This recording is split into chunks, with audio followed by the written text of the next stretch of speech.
Welcome to another episode, Pound for Pound Boxing Report, episode 256. I am your host, Michael. Did you have to think Joining about me on just some breaking news regarding Hangouts, because for those who do not know, the live on air stream for YouTube will be ending later on this year. So the episodes of Pound for Pound Boxing Report here on YouTube will be going away pretty soon. Episode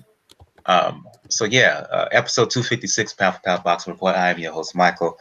Joining me this week, Gail from Communities Digital News, Daniel from the Inscriber. What's going on, lady and gent?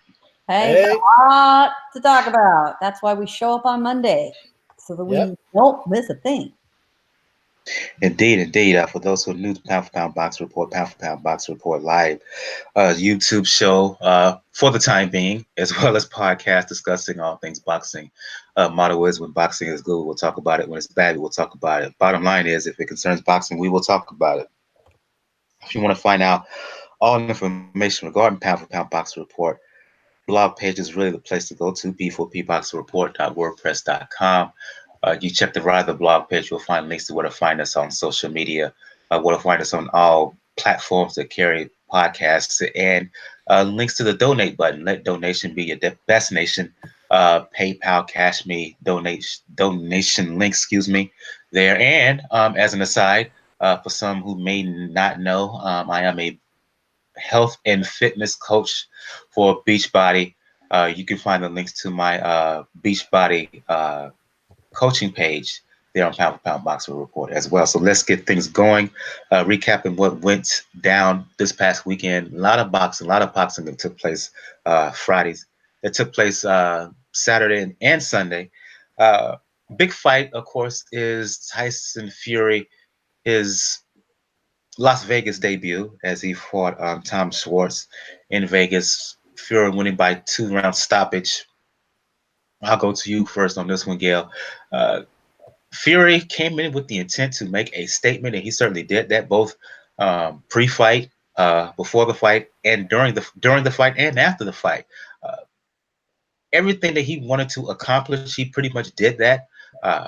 ESPN devoted a lot of attention to him. ESPN and Top Rank, I should say, devoted a lot of attention and coverage to Fury. Pre-fight specials, coverage of weigh-ins, then the fight itself on fight night. He came in dressed in Apollo Creed, Rocky IV style. Living in America by James Brown was playing in the background, and then he did the job in the ring. First round, he just surveyed the scene, and then the second round, he got serious business here, and he did what he wanted until eventually stopping Schwarz in the second round. And then he sung to his wife after the fight. So again, Gail, everything that the Fury had to plans pretty much went to script. Yeah, it sure did. You know, can you say cash cow? Holy cow.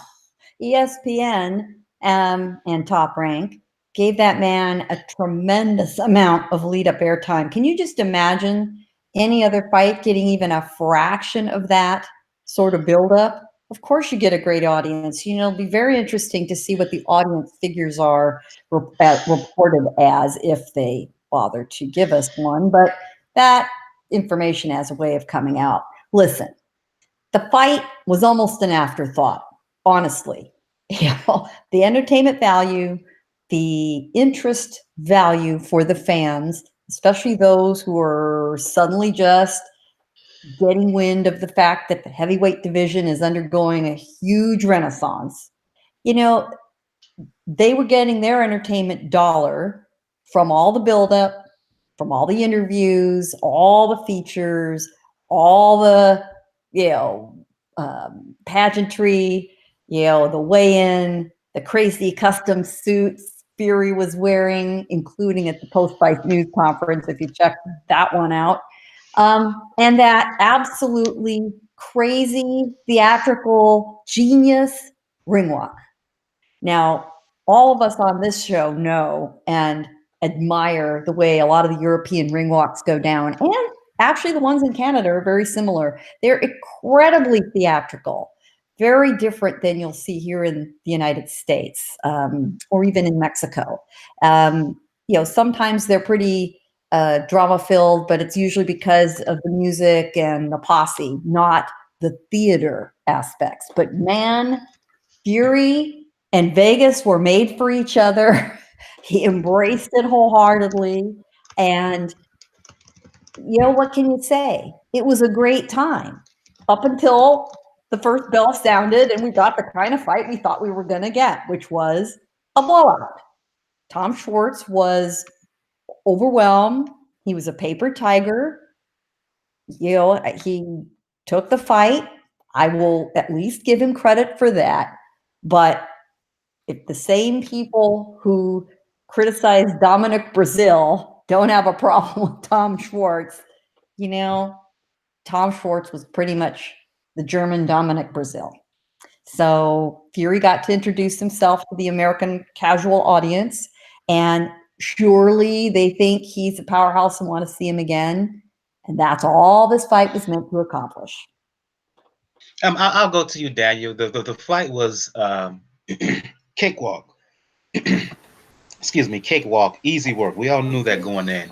I want your impression, your reaction to the events, to the spectacle itself. Well, we know who Tyson Fury is trying to endear himself to, because with the whole Joshua Reese situation, he doesn't really have to pander to UK fans right now. He has to pander to American fans. So him wearing the Apollo Creed trunks, singing, the theatrics of it.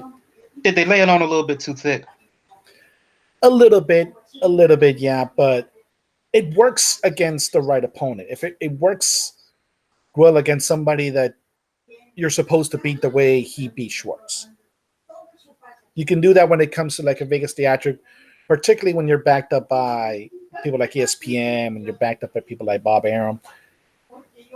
And ultimately, I said the theatrics of it help in the end, because obviously we all know what's coming. They kind of made the announcement already.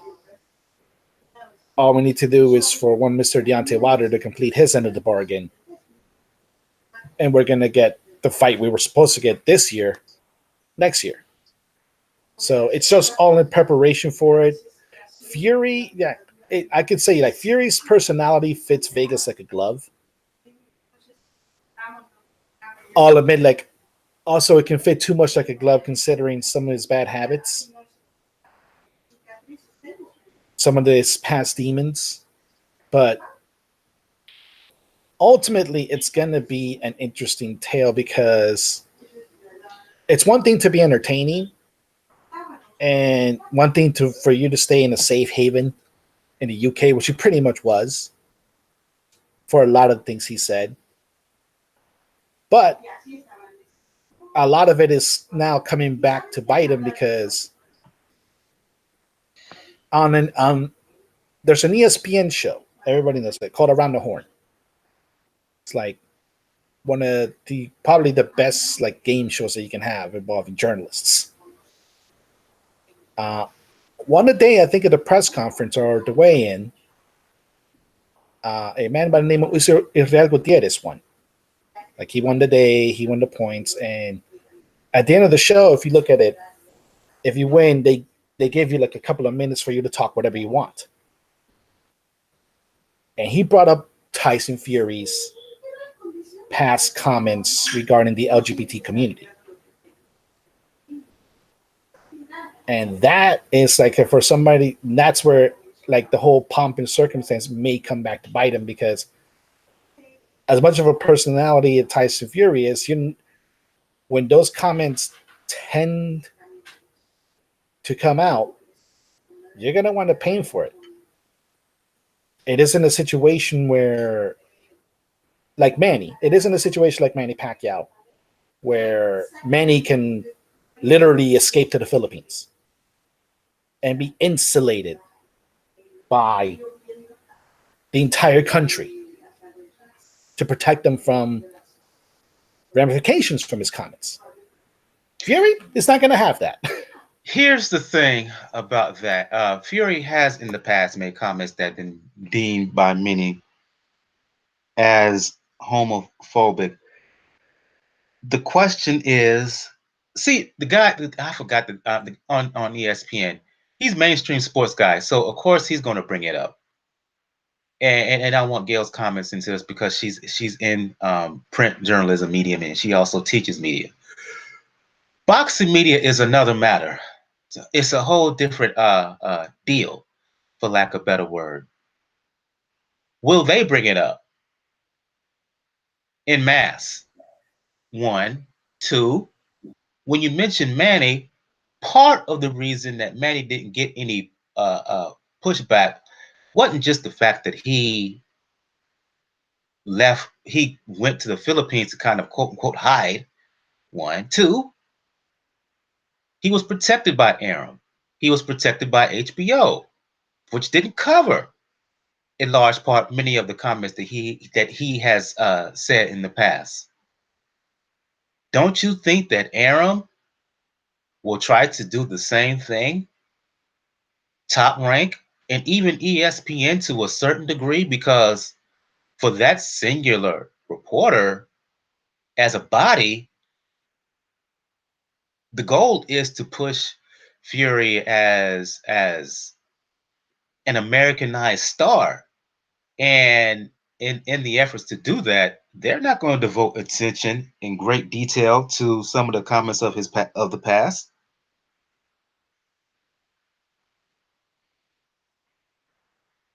Your thoughts, Gail and Daniel?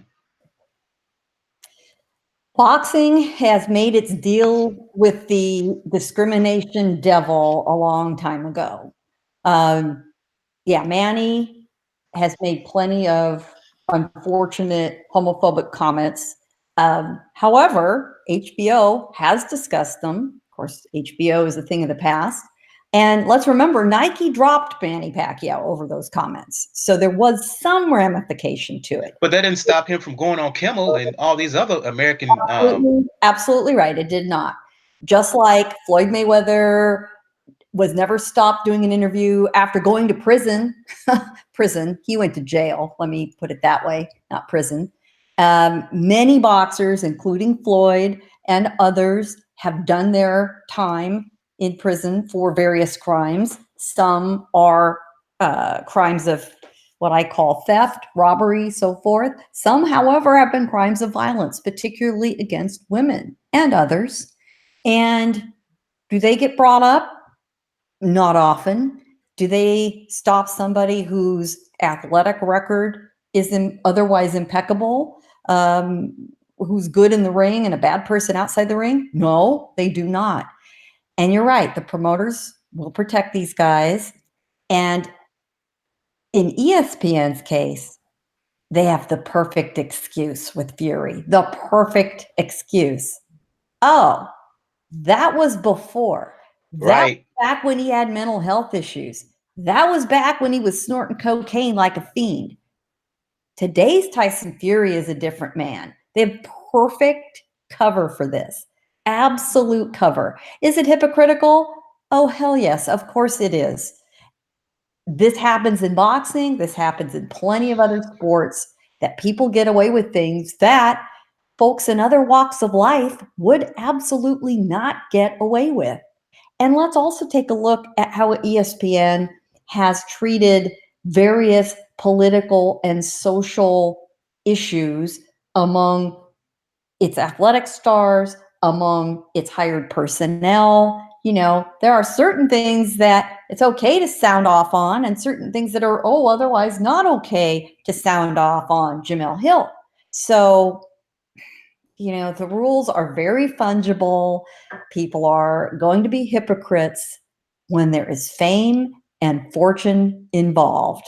And I will also say, at HBO's defense, boxing and sports was not their number one moneymaker anymore, had ceased to be years ago. So when Manny was, under contract with them and went off on his, religion-fueled homophobic comments, there wasn't a huge percentage in them being critical. Number one, at that point, I'm not sure there were a lot of other places he was going to go. And how much was it really going to hurt HBO at that point? Not much.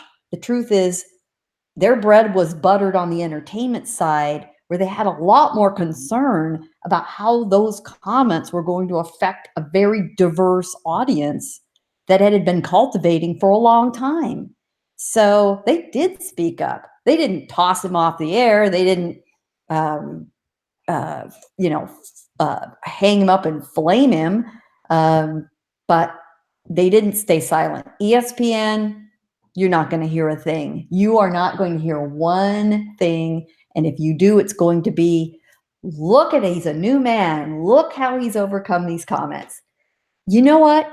Maybe he has, but time will tell. Somebody who really holds those beliefs eventually, and with as big a mouth as Fury does, will eventually say the wrong thing at the wrong time, and it'll get out publicly, and then let's see what happens. Your thoughts, Daniel? Well, yeah, sport. I agree when it comes like in terms of boxing media as a whole. Yeah, we made the deal with the devil a long time ago when it came to certain things. It's one of the reasons why boxing has become a niche sport in many ways, because we have let a lot of things slide. The problem, though, is you're going to run into a situation where it's eventually going to escape, because it's the heavyweights. It's eventually going to escape the little bubble of boxing media. It will eventually escape the bubble of sports media. And that's where the danger comes in, because while I agree, like you can have a cover where that was before the mental health, that was before when he's doing coke and he's doing this. That's one area we can say excuses, but eventually, like I said, he's gonna slip up. He's gonna do something stupid, and that'll creep up itself up. It just depends who's gonna carry it. If it's within the ESPN bubble, then they can find a way to spin it. You can do an outside the lines thing. If it escapes the ESPN bubble, or if it's not done in the ESPN bubble, then you run into an issue. But it may not be an overall issue, because think about it like this. Let's say John Oliver gets his hands on this, and he does one of his 15 to 20 minute long like monologues into it. That's one thing, because people just treat it as comedy. And they did that. They kind of did it with the WWE when they mentioned the whole WWE situation with treating technically their employees as independent contractors. What happens if it gets into the hands, or if it reaches the orbit of, let's say, Rachel Maddow, Don Lemon? Because it is because it's heavyweights, because it's boxing, because obviously heavyweight's the only division that casuals pay attention to when it doesn't involve Floyd. There's always going to be that risk. And if you know the history of, well, Don Lemon's recent history, but particularly Rachel Maddow's history, when it comes to how she conducts herself as a reporter, as a journalist, if Fury messes up, she's not going to let it slide. And that is the ultimate trap when it comes to Fury and Dede. If it escapes the ESPN bubble, that's going to be the danger. Well, here's the interesting part I think we could argue a couple of different ways. I think the approach, and this is the approach I would counsel in my professional role if they asked me, is to differentiate Fury's past behavior from the present behavior, given that he's gone through such a long mental and physical rehabilitation. That's the old Fury. This is the new Fury. Okay. And some people are forgiving. Some people are willing to grant a person a second chance to see if they truly redeem themselves. On the other hand, you have a situation. Let's look at what happened to Kevin Hart, for example. He absolutely got hung out to dry over previous comments of a similar nature. Do we hold actors to a higher standard than athletes? But Daniel, you're right. The deal with the devil was made a long time ago by everyone who gets involved in boxing. You know, we just had Marcus Brown arrested yet again for the 4th time on domestic violence related charges. Is he still going to have a fight? He's got a fight scheduled. You know, are we still going to be buying tickets? You know, it didn't stop anyone from going to see Floyd Mayweather and Manny Pacquiao. Absolutely not. Most people put blinkers on and they tell themselves, well, the sport in the ring is different from what goes on outside the ring. I don't like what goes on outside the ring. But, you know, they don't put their money where their mouth is very often. Not very often. I don't think it's going to make one bit of, I really don't think it's going to make a damn bit of difference in this case. I really don't. If Fury becomes as big a star as he looks like he's being teed up to be, and he can back it up with his performance in the ring, that's what's going to be critical, then I don't think it's going to even be on the radar.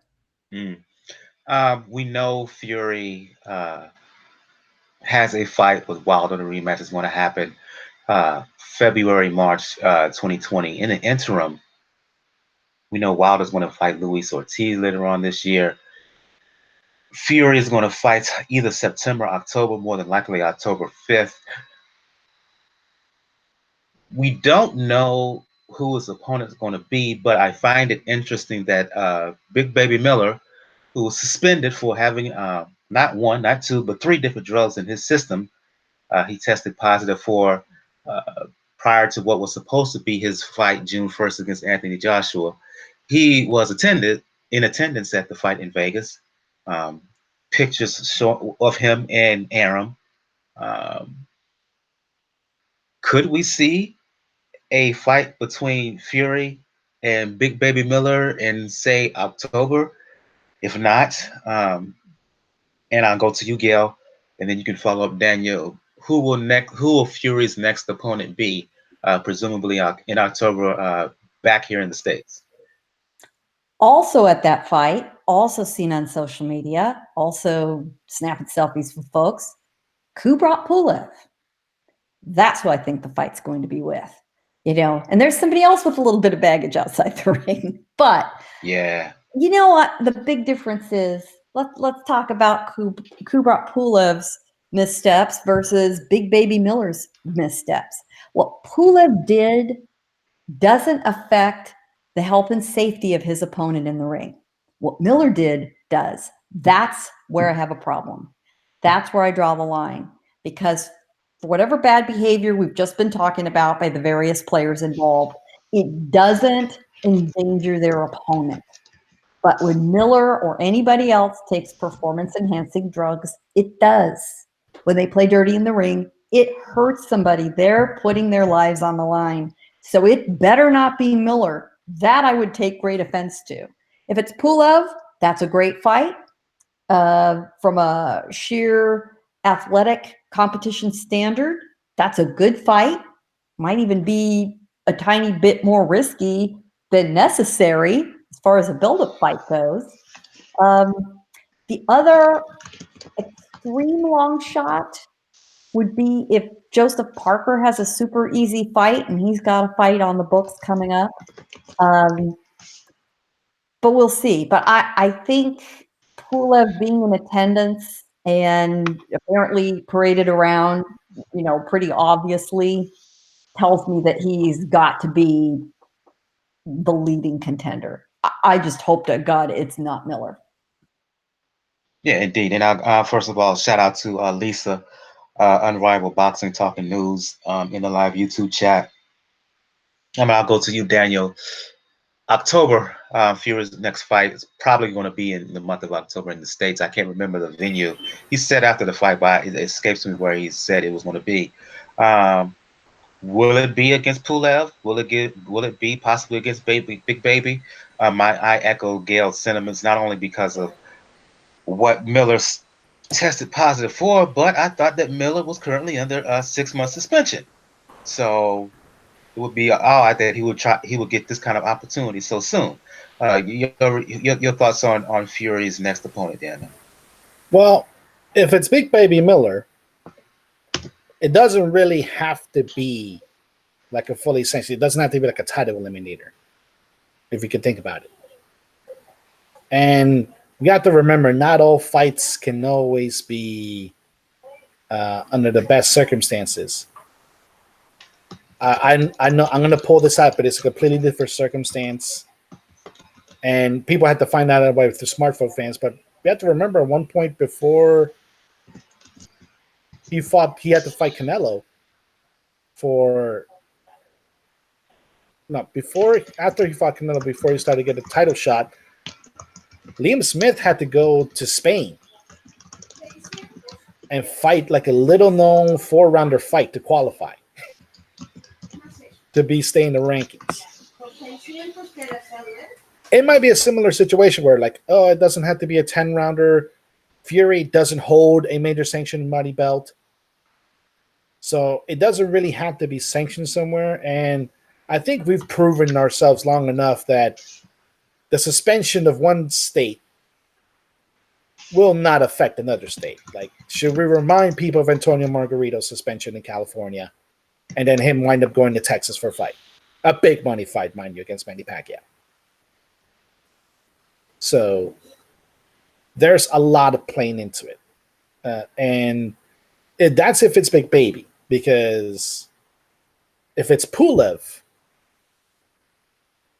that would probably be the easier fight to make, because we have to remember, for all intents and purposes, Big Baby Miller is still somewhat seen as the zone fighter.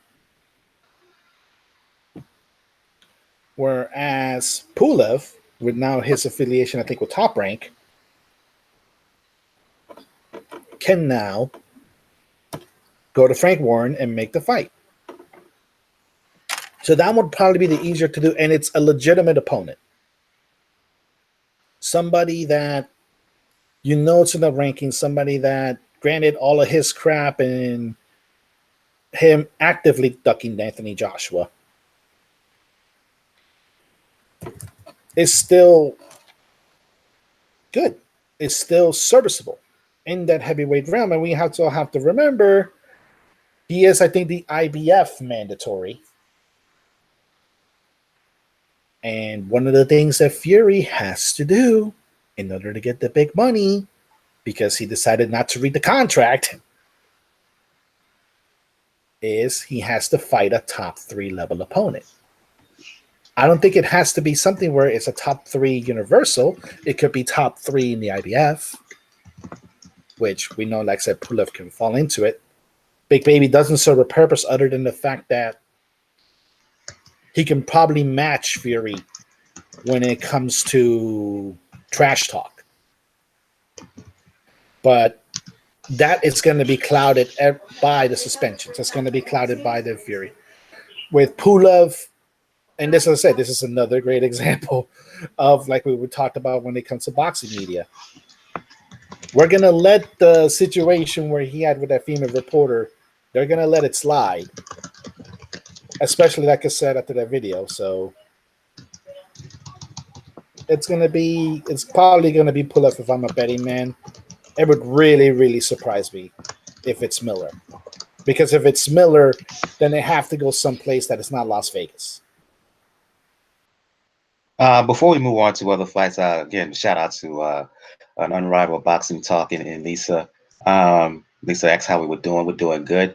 Unrivaled Boxing Talk mentioned that Fury was ostracized by national TV and his license provider, the BBC, and he wasn't on air for 2 years until he appeared on ITV, mentioned that he had over 200 newspaper articles written about him, calling him a sexist, misogynist, racist, hiding behind his religious views as a way to provoke that. So yeah, he mentioned how he in our discussion about Fury and what many deemed some of his controversial comments. Those were McGregor's comments on that, and he's right. Many mainstream U.S. folks don't know about that, but McGregor, Unrivaled Boxing Talking News, is absolutely right. Over in the UK, particularly up to the leading up to the Klitschko fight, to be specific, and even afterwards,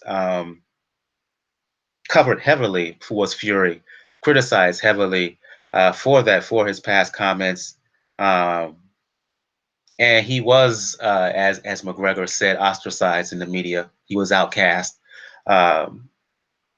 labeled negatively because of that, and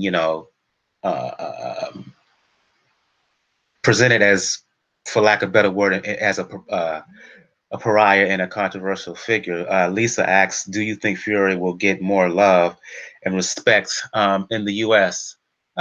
Given your dealings with the media, Gail, your thoughts, your reaction to Lisa's question.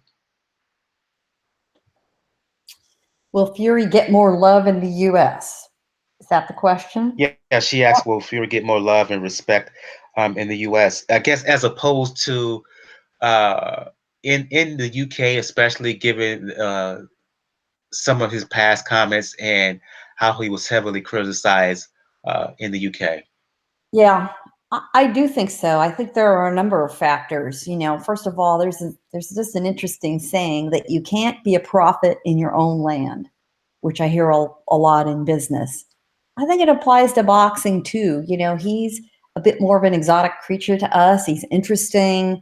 Americans, have an interesting relationship with their cousins in Great Britain. And, there's some interest and admiration for British culture. We also do not intrinsically in the United States have the same perspective on the gypsy culture that people in the British Isles do. We don't have that long-standing relationship and, hard feelings and predisposition to, being discriminatory. So that is really not in the same way. Also, the U.S. likes big, brash personalities. I mean, we're just a land of big personalities. We are a big, loud country, and he was built for that. I mean, imagine. Let's just think about this for a second. Here is this big, white, gypsy Brit appropriating, if you will, James Brown. There's no more, dichotomous choice that you could make. This white gypsy kid from Great Britain parading into the ring wearing the stars and stripes to James Brown with showgirls all around him. And it worked. It worked. That's crazy. That's crazy thinking. And people just went nuts for it because you know what? He did it in the spirit of fun. And I think Americans will really warm to him. I really do. There's, he's people like new, novel things. People gravitate to the new. And he's a novelty. He's still a novelty to a lot of people in the United States. We're just really meeting him for the first time.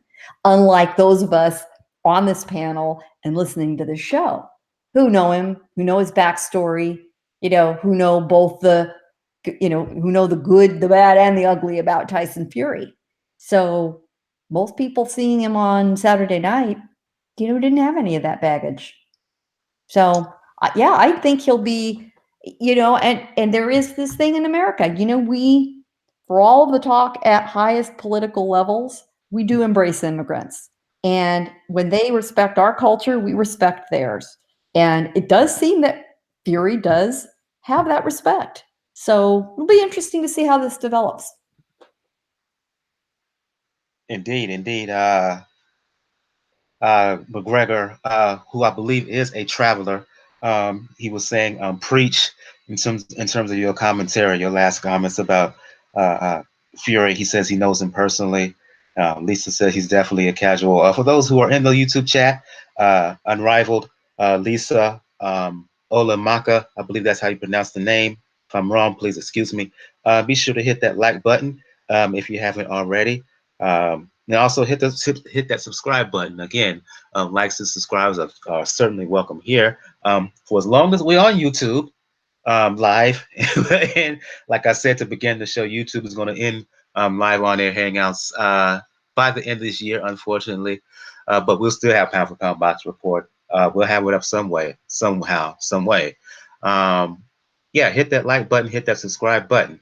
Let's move on to some other fights, and because there was so much boxing happening this weekend, I'm going to split these fights up. I'm going to you, Daniel. First off, on the undercard of Fury Schwarz in Vegas, you had Jesse Hart, who fought Zurdo Ramirez twice, losing both times. He's moving up to 175 pounds, fighting Sullivan Barrera. Solid guy, even though he's up there in age, and Hart ended up winning the fight by decision, but while Hart got the win, he frustrated me at the same time, Daniel, because there were ample opportunities for Hart to stop Barrera. Had him hurt multiple times, had him on the deck at least twice. Yet the lack of discipline, the lack of structure in terms of his attack, he got in his own way. In the process, he got stunned a couple of times himself. This should have been a much cleaner, much more clinical performance on his part. He had a chance to really, really impress. But for me, there were more answers. There were more questions than answers in the aftermath of this fight. Your thoughts on what you saw? All right. I missed most of the fight because I was doing fair, but I did read up on it. And that seems to be the general sentiment among people. I saw clips of it. And I think this falls in lines a little bit to what Jesse Hart has experienced in the Zurdo fights. In a way where he feels if he goes for the gusto, in many ways, he feels like maybe the judges won't see it the way it's supposed to, or the way that he said that he's trying. Because he's seen both times, particularly the second fight, you can make an honest case that Hart had that one prior to the 12th. And in this case, it's his debut, and I think he mainly wanted also to play it safe because he kind of knows he's stepping into a division that has a lot of killers on top. Whether it's Kovalev, like under Buddy McGurk, whether it's Berturbiev, whether it's Vostik, whether it's Bibble. And he probably wants also to play it safe because he also knows, it's kind of like how you feel bad for, you always felt a little bad for Nathan Cleverly because anywhere he went, he eventually ran into Tony Bellew. Jesse Hart, like even in this case, he may eventually just have to run into Zurdo again. And that's a situation where he doesn't say he can win. And so I do think he held a lot back into it. Like Barrera has reached a point where I can't even call him a fringe contender anymore. He is, for all intents and purposes, now a gatekeeper. Both because of his age and the level of opposition he's lost to. Doesn't mean he can't make a serviceable career. Doesn't mean he can't be a tough out. But from what I've seen, yeah, Jesse Hart could have went there, probably played it a little bit safe because he has to position himself well against one of the champions. And he may try to position himself more against Bibble because that's probably the easiest opponent he can face.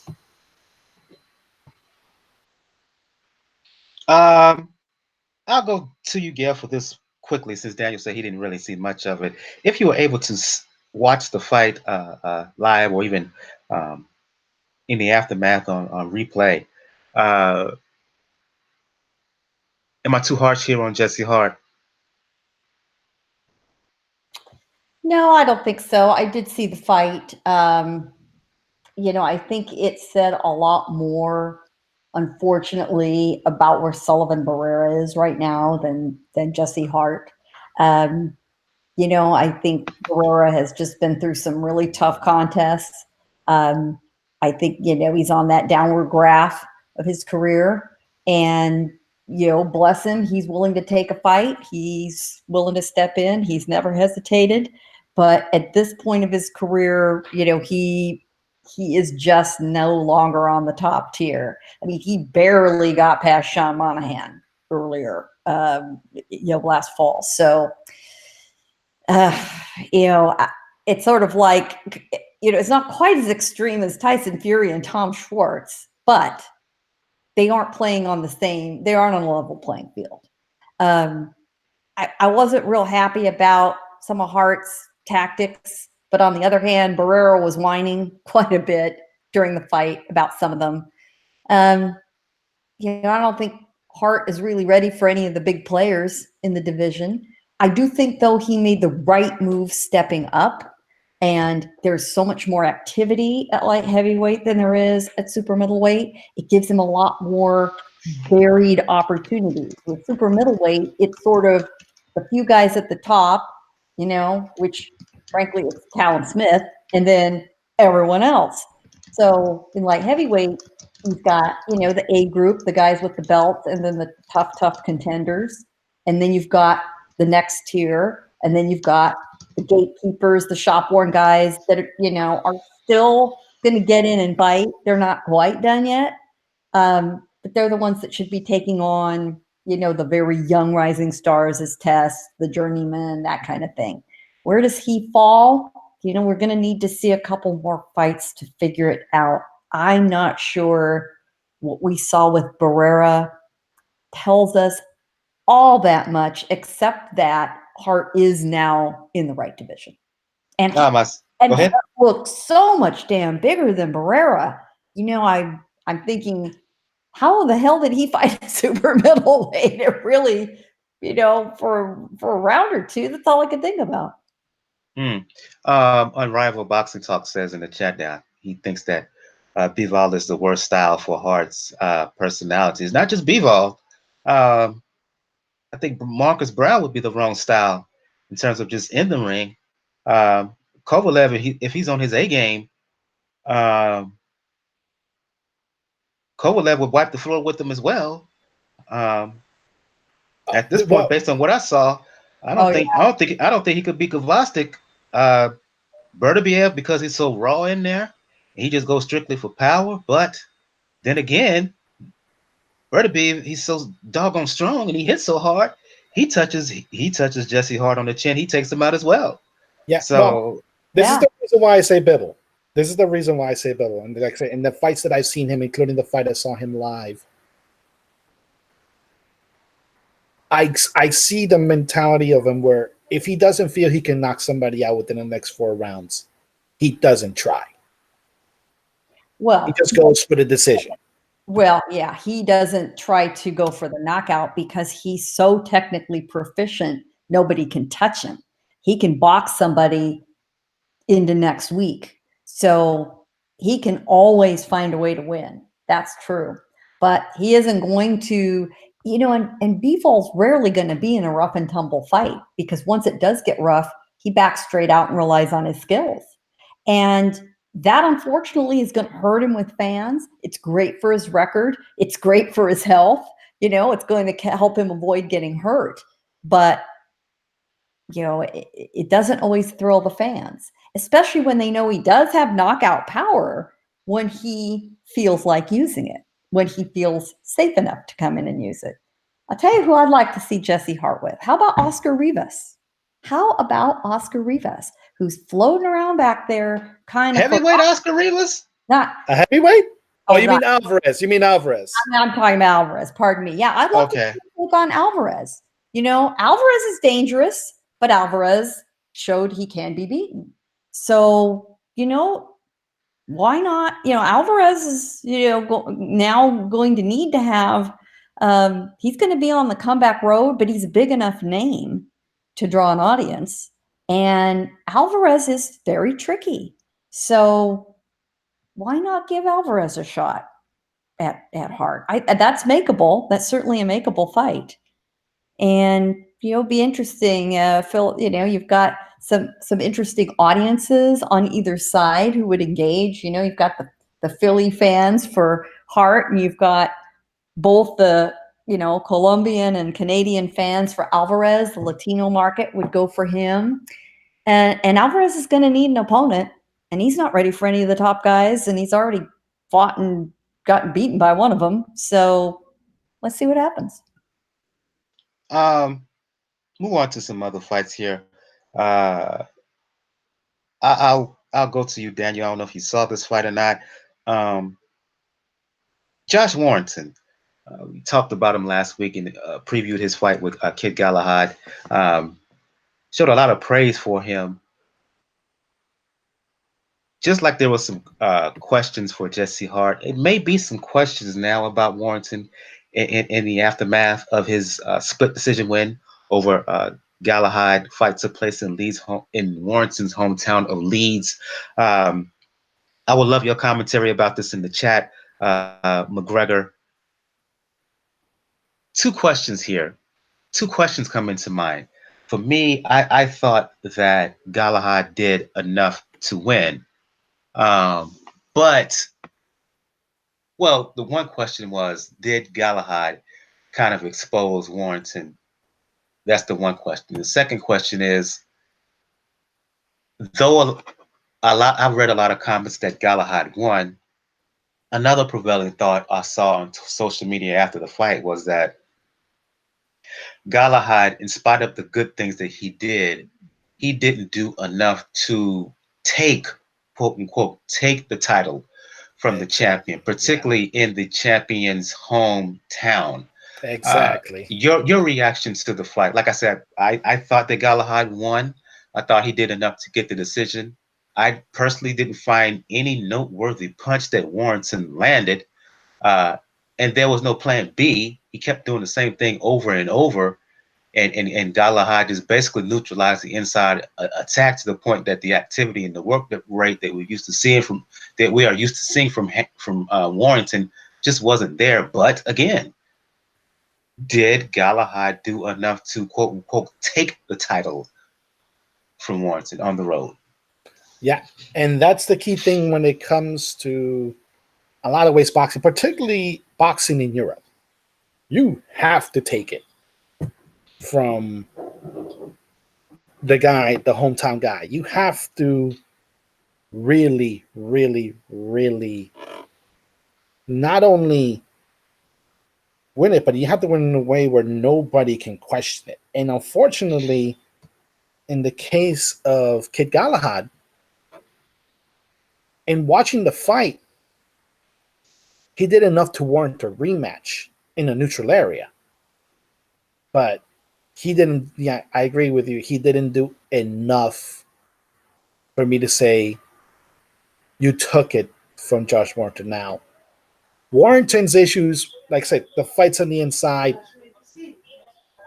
that eventually was going to run into some issues. It's not calling, let's say, for exposed being exposed, but he was going to run into this big issue. Now, I didn't think Galahad was going to be the person to do it, but let's say, for example, if you ran into somebody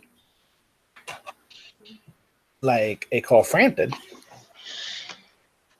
He could have neutralized it in a different way, but or Oscar Valdez, he may try to, but then eventually he'll go into the fight. And among the PBC guys, the only guy that could probably do it, and if you make him do it, he could probably neutralize it as well, as Leo Santa Cruz, because of his height and weight. But we all know Santa Cruz. He doesn't use it. He eventually just fights for the sake of fighting. So while I am very surprised, like I have to commend Kid Galahad for the way he fought. I did not give him a chance. I did not give him a chance. And I'll be blunt, like when it came to Kid Galahad, I said he wasn't at the Terry Flanagan level with me when it comes to this thing. But there were some things that bothered me about it. But he's proven me wrong. I'm glad. Now the situation has to be is he's done enough where he warrants a rematch. It has to be a situation now where you can't have it in leads. Because if he does a little bit more, but not enough, where you can say he dominated to win, then you could probably hear the word robbery coming into it. Because I had it 7-5 for Warrington. But there was a couple of rounds that I could easily say Kid Galahad could have taken it, and it would have been another fight around. So ultimately, it's going to be a telling tale. I got to see how Warrington adjusts, because we have to realize, man, he just won the title not too long ago. So we have to see how he is going to adjust against the first challenge. And this became a legitimate challenge. And hey, just let me know when it's on ESPN again. First of all, it's not going to be a rematch. It's not enough hell raising for a rematch. I'll go to Unrivaled. Not just that, because it's not enough hell raising. From what I've seen in media, social media, and otherwise, that's one. Two, Warrington, quite frankly, has bigger fish to fry. He said after the fight, they asked him what he wants next. He didn't mention Galahad. He mentioned it's time for him to basically get out of leads and face better opposition. And to me, that says he wants to not just go towards leads, but get out of leads, but he wants to go, say, in London or venture towards the States and fight a unification bout against other fighters. Just give me a quick second. What you need? I see you in the chat. I'll send you the link. I'll send you the links on Facebook. Just give me a quick second. And because he sees bigger fish to fry out there, he's not going to fight Galahad. He's just not. It's not going to happen. Unrivaled in the chat says that the Warrington Galahad fight was poor. He said he had it 116, 113 for Warrington. However, there's 5 swing rounds. There were moments from Galahad that looked very exceptional, but Galahad wasn't active enough in the mid to late rounds. He said there was so much smothering and clinching that it was so hard to score. He said Warrington looked very one-dimensional, but Kid Galahad threw the fight away, going orthodox. He had way more success from the southpaw stance. I agree with you on that part. I didn't understand why he fought orthodox so much, particularly in the first quarter of the fight. First third of the fight. Once he got to southpaw and stuck there for the majority of the rounds, particularly over the second half, he neutralized a lot of what Warrington was able to do, in my opinion. Overhand in the chat, YouTube chat, he said, "I don't mind if they never fought again. It was tough to watch." So yeah, you had it 2 points for Warrington. I had it 3 points for Galahad. Like I just said, I just felt that Warrington, he did next to nothing in there. Just being hyperactive and with your hands and feet is not enough. Effective aggressiveness, and he wasn't effectively aggressive, in my opinion, in that fight. And like I said, rematch, you can call for it, but again, I just don't feel it's going to happen because I don't think Warrington wants it to happen. He wants Russell, he wants Santa Cruz, he wants big names and the big money that comes with it, with unification at 126 pounds, or even to move up to 130. I go to you, Gail, for this next fight. Fury Schwarz got all of the attention, but the fight that may have left boxing fans, hardcore boxing fans, screaming the most was the unification bout in the cruiserweight tournament. I believe this took place in Latvia. World Boxing Super Series semifinal of the cruiserweight tournament between Mairis Briedis and Kzysztof Glowacki. Briedis won by 4th round stoppage. However, to say there were controversial moments during this fight, that's being polite. Whether it was Briedis in reaction to what he believed was a punch on the break, throwing an elbow, and then at the end of the 3rd round, he hurt Glowacki. The bell rung multiple times. Referee Robert Bird didn't hear it. The fight went long. The 3rd round went long. And in the midst of that, Briedis put Glowacki on the deck. Because the referee didn't hear the bell, he counted the knockdown after the bell. Briedis eventually finished Glowacki off in the 4th.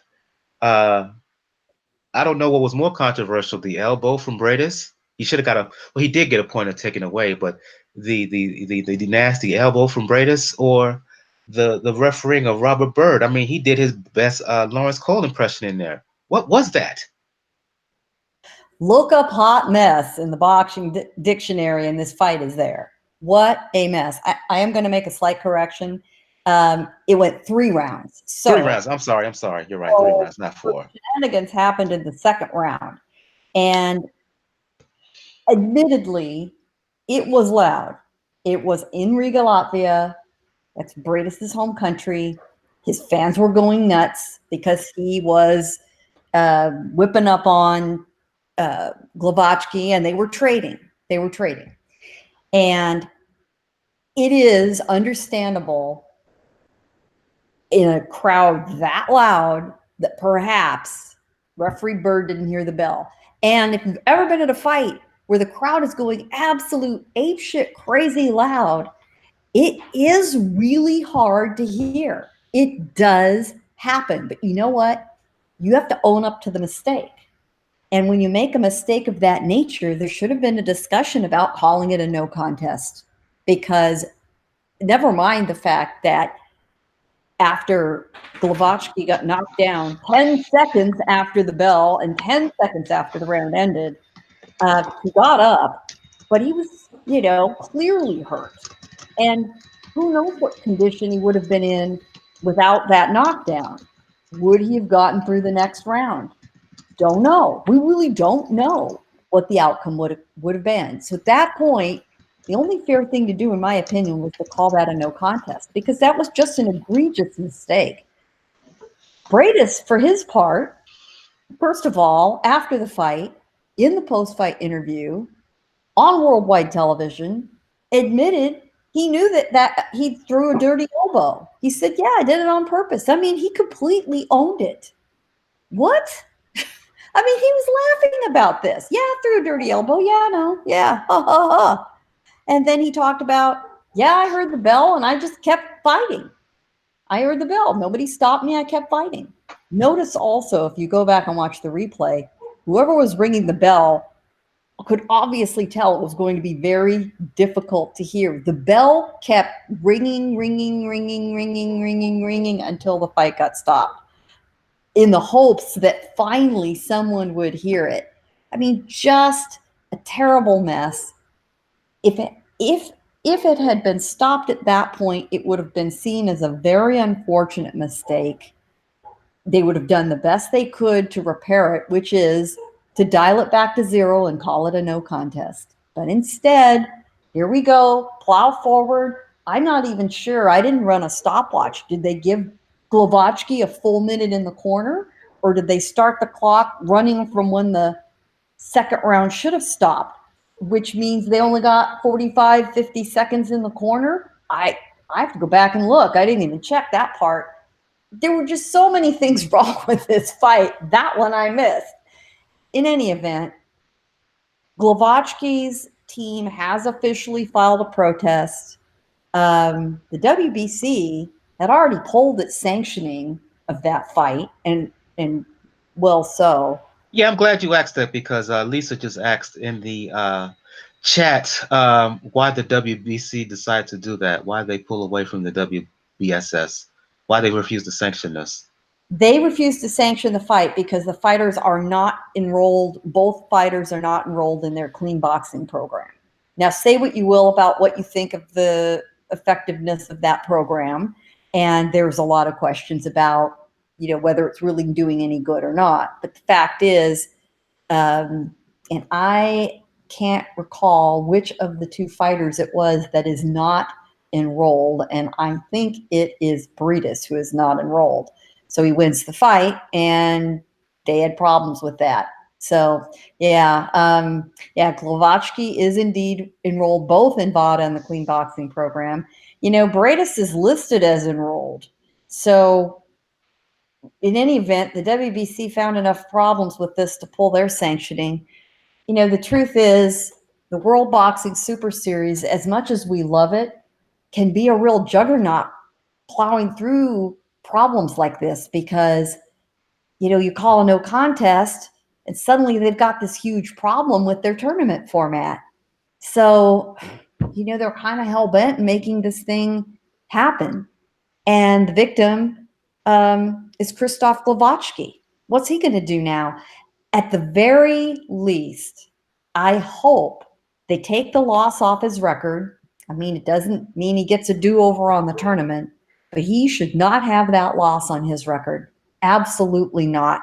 If that's the only thing they could do for him at this point, that's absolutely what should happen. Honestly, I have really never seen as big a mess.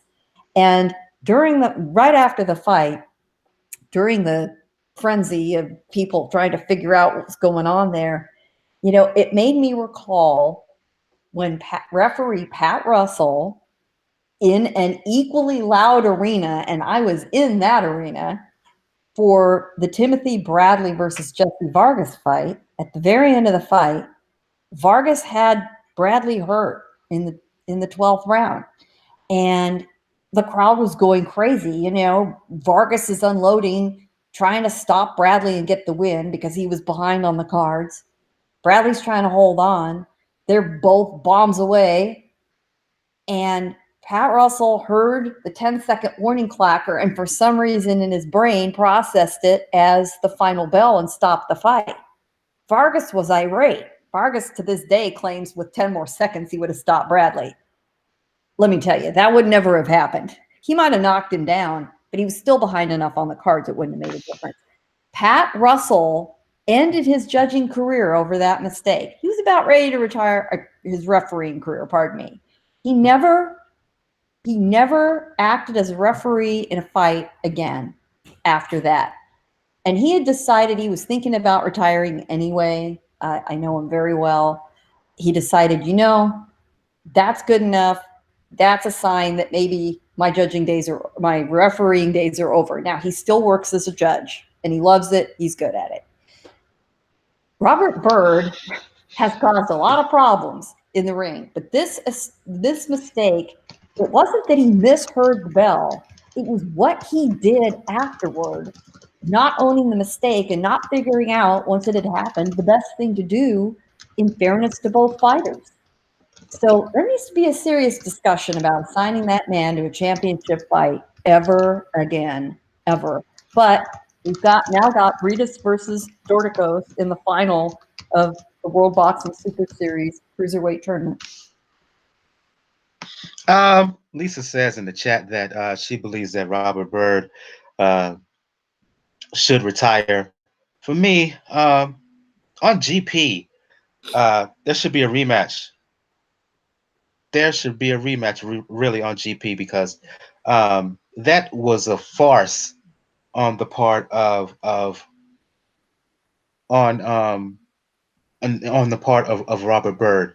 I was insulted. What you need in the chat? Check your Facebook. Check your Facebook. Check your private Facebook. I sent the hangout links in there so you can join the show. So check your Facebook. If not, if you can't get it on there, just let me know in the YouTube chat, and I'll just post it briefly in the YouTube chat for you to join. But yeah, that was a joke. That was farcical. That was insulting. There should be a rematch. Glowacki should be given another opportunity. It's not just that he should be given a no contest for me. Give him a no contest and let these two go at it again, because it's not right that Glowacki is allowed an opportunity in the WBSS final based on what we saw Saturday in his home country. That's scandalous, straight scandalous. What we saw, and I'm personally offended and insulted by what I saw. I'm going to you, Daniel, for the next bout. This was the quote-unquote main event of that World Boxing Super Series Cruiserweight semifinal. The first semifinal was Dorticos and Tabiti. Boring fight otherwise, to be honest with you, Daniel. But the finish was sensational as Dorticos, known for his power. It showed again in the 11th. Beautiful right hand, knocked Tabiti out cold. Yep. And the thing about Dorticos didn't really expand his repertoire besides the normal 1 and 2 you see from him. But Tabiti showed a little bit of skill there in some counters. He could have done a lot more. But obviously, we're going to talk about that knockout, which came from a perfectly timed right hand right on the tip of the chin. And immediately, you knew Tabiti was done. And this is significant in the way because we have to remember this was for the vacant IBF Cruiserweight title. So, which makes like the situation that we expected in the last fight even more of a scandalous mess. But I'm really glad for Dorticos, like, because he did really, really good against Gassiev for like the first half of the fight. It's only when Gassiev really poured it on in the second half where he eventually wore him down last year. Whereas now this year, next year, he's a little bit more focused. He hasn't updated his repertoire, mind you, but he is now champion, and I think he's still a champ because I think it was for the IBF. But it was a really, really interesting fight into it. And I'll say this. Should the final go as it is currently constructed, it is not going to be a fun fight to watch. I can say that right now. Briedis versus Dorticos will not be a fun fight to watch aesthetically. But I do hope that the WBO,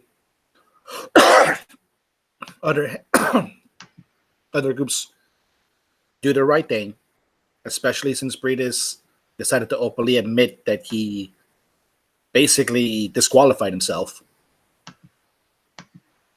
Have the fight, either redo the fight or reverse the decision, do a no contest, and have Glowacki replace Briedis against Dorticos, and it'll be then for the vacant WBO title. But, Go ahead. But it was, like I said, it was a very fun fight. You could tell the emotion on Dorticos, like his whole team. You could tell the emotion, how much felt, how close they got last year. Remember, they were so close to getting the chance of being an undisputed cruiserweight champion.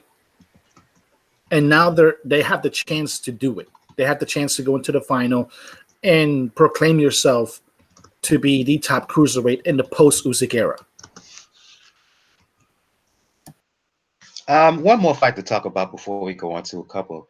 Well, one main news event, and then we can start uh, previewing some fights here. I don't know if you guys saw this. If you did, please comment on it.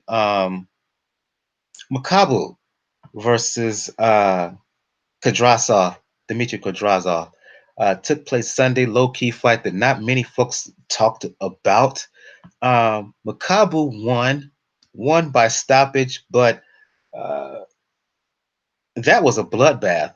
That was brutal. Uh, Two guys who could really, really punch took place in Russia. Um, Makabu dropped him, I want to say, in the second round. Um, the fight was stopped in the fifth. But even as Makabu was hurting this guy seemingly with every hard punch, it seemed like Kudryashov was able to hurt Makabu. Both guys are vulnerable. Both guys can be hit, but both guys could punch like hell. Uh, Fight of the year candidate, in my opinion. Again, Gail, Daniel, if either of you saw the fight, quick comments on it, please. I did not see the fight, and I'm going to admit I was just exhausted from Saturday's lineup. If you watched from dawn to dusk, which you could have, especially if you were an idiot like me and got up at 3 in the morning to see the fights of the Maloney brothers from Australia on ESPN Plus, I didn't make it to Sunday. It sounds like a fight well worth checking out. Quick comments on the Maloney brothers. I missed both of those fights. Jason, who fought Emmanuel Rodriguez, gave him a tough go last year, and then his brother, who's a junior bantamweight, world ranked junior bantamweight. Quick comments on those on the Maloney brothers fighting in Australia. Yeah, the second of the brothers, the junior bantamweight, had an excellent fight. Early stoppage, looked really good. His brother actually also had a very good fight. They were somewhat showcased fights, so let's face it. It was an interesting card. In addition to the Maloney brothers putting on a good show, introducing themselves to the audience, they talked about being excited, having gotten on board with Top Rank, looking forward to coming to the States and getting some good fights, introducing themselves to the audience. They'll be very appealing. They're likable. Seem like they're ready to do what needs to be done. So it'll be interesting to see when they come over here and start training. More in earnest for competition here. What I enjoyed most of all was seeing quite a few folks on the calendar, on the schedule of the card, that were Australian prospects. In particular, a light heavyweight from Australia that I was very impressed with. And dang it, if I can't remember his name right now off the top of my head, I will put it in the text window. You can repeat it for me later, Michael. I'll go to you, Daniel. If you saw the fight between Makabu and Kudryashov, a quick word on that. Unfortunately, I wasn't able to see it, but from what I've heard, it was a war, and it's definitely something I'm probably gonna watch later on this week. What I'll do is after the show, I'll share you the links to the. I'll share you the link so both of you can watch the fight. Let's go to some news here. One main bit of news I want to talk about. It looks like the Garcias, Danny and Mikey. Mikey, of course, losing to Errol Spence earlier this year in Texas. Danny Garcia, very impressive in his last outing, won by a 7th round stoppage, called out Manny Pacquiao after the fight. Of course, he didn't get the Manny Pacquiao fight. Keith Thurman did. But the two are going to get it on later on this summer. I'll go to you, Gail. All things considering, very good fight. Very good opportunity for both men. I'm sorry, repeat that. I have distracted over here. Danny and Mike the Garcias. Danny and Mikey Garcia. Garcia. Yeah. And it was interesting. Mikey Garcia was at a big charity boxing tournament I appeared at this weekend. So, and good for him for showing up and supporting the guys in the youth boxing program in the San Diego area, which is hour and a half or so south of where he lives. Yeah, and it's funny. It's not a matchup that would have ever occurred to me, honestly. But once it got made, I thought, well, yeah, sure, why not? They have distinct followings, both of which would be very interested to see them matching against each other. It's the right fight for Garcia after his loss to Earl Spence. Now, I don't think he would have taken a fight like this had he not lost to Spence. And say what you will about Danny Garcia, he's never been a really big welterweight. So, they really, division rankings and fights aside, they're the right match. They really are the right match. It was a smart idea. And I think it'll draw well. Will it have long-term meaning in either division? Probably not. But it's not the worst fight I've ever heard of. So, what the heck? Why not? Your thoughts on Danny Garcia and Mikey Garcia, Daniel? On paper, style-wise, neither guy moves their feet. Danny likes to counter. Mikey is an excellent boxer, highly skilled. So just early judgment here, it has the potential to be a very good fight because neither guy's going to move much. They're not going to both fight. There will be opportunities for both fighters to find each other with shots. And if you have a potential for either guy to find each other with shots and they don't move their feet much, you have the potential for very good action. This is an interesting fight in respects because, first of all, this is like a confirmation that Mikey is going to stay at welterweight, despite possible better judgment. And you run into a similar type of style. Mikey, yeah, he doesn't move his feet a lot, but he is also very, very, very patient when it comes to his boxing. Now, obviously, if he runs into a guy that has a lot of power like Spence, it eventually that patience doesn't win out. But when it comes to a situation with Danny, where the consummate guy who does everything good but not a particular thing well, he may be able to assert his patience and get under Danny's skin. Now, the funny part's probably going to be, to me, it's going to be the buildup. Because obviously, wow, we know, like, as individuals, we know Danny Garcia conducts himself pretty well when it comes to, like, fighter press conferences and very well until he starts talking smack. But he starts talking smack in the areas where you should be talking smack, like the weigh-ins and such. Mikey is a cool, calm, collected person. So when it comes to the press conferences, when it comes to the announcements, you know who we're going to pay attention to now. But if Robert decides to defend his little brother, then yeah, that's the thing. That's what I was thinking. That's what I'm thinking. Robert versus Angel. You're right. And I put my money on Robert because when he I would put my money on Robert. I think Angel talks tough, but he hadn't seen situations where he really throws down. Robert Garcia, he'll throw down. He'll fight when he has to. Yeah, Garcia is Angel is a punk. He's just a punk, and Robert, he'll brawl, man. That would be scorched earth. It really would. So let's hope that Angel doesn't piss him off too much. Let's hope Angel just pisses him off enough to get laughed at. That's sort of the first level of attack Robert will use, is just to laugh at your ass and insult you. Now, make fun of you. If he gets mean, it'll get ugly. Well, we have to remember, this is a fight between a Mexican and a Puerto Rican.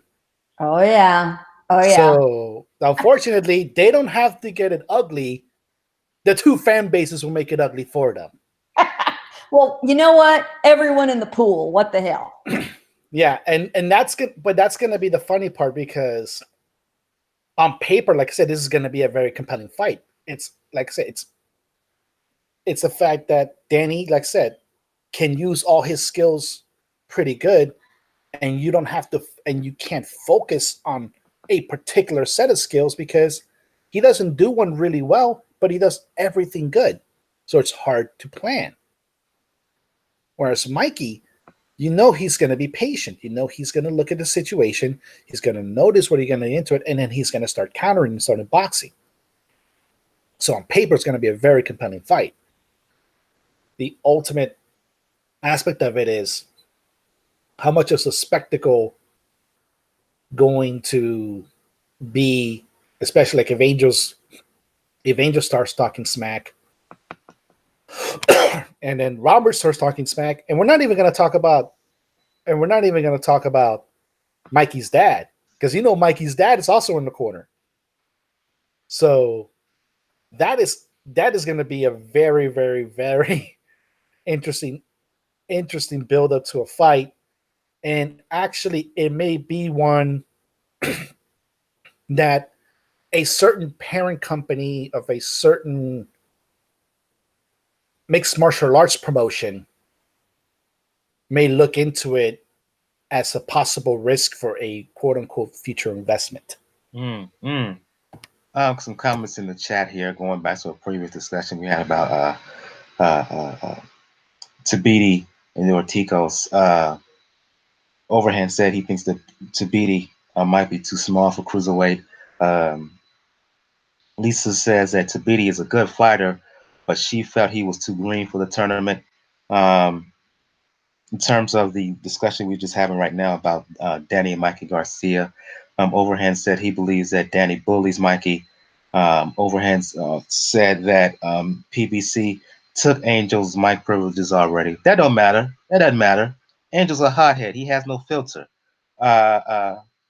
He's the type of person who doesn't think before he speaks. Because of that, anything will pop off about him, no matter how ridiculous it is. So that doesn't matter with him. All the YouTube fools are going to give him plenty of time. Right. Off. You know, he gets a few of those guys' cameras in front of him. They know he's clickbait. They'll give him all the time he needs. He does not need a PBC microphone to make himself heard. And they're going to have to conduct some news conferences, and he's going to be there. It does not matter whether he has an official PBC microphone or not in the least. In fact, PBC can completely disavow him on the one hand. Oh, we took his mic away. On the other hand, you know, here they're going to be back here encouraging. Oh, yeah. Oh, okay. Oh, yeah. Go ahead and interview him. Oh, yeah. He's over there. And then pretend like they have nothing to do with it. Come on, give me a break. And if we're really going to be honest, there are certain channels here who are on YouTube who are also at a lot of these fights.